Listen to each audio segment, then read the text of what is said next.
How can I merge properties of two JavaScript objects dynamically? I need to be able to merge two, very simple, JavaScript objects at runtime. For example, I'd like to have an object with a key, food, which equals pizza, another key, car, which is equals to Ford, and another object with a key, animal, equals to dog. Then I'd like to merge the two so the product has both the keys and values. Is there a built-in way to do this? I do not need recursion, and I do not need to merge functions, just methods on flat objects.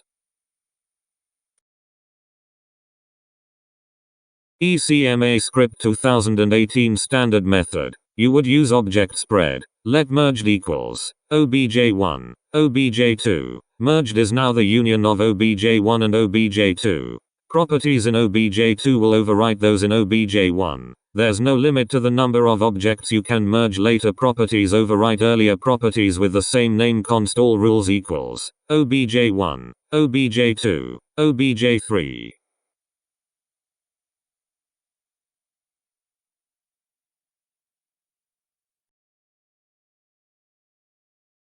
Thanks for watching. Subscribe to learn JavaScript. We have a number of awesome tutorials in the works.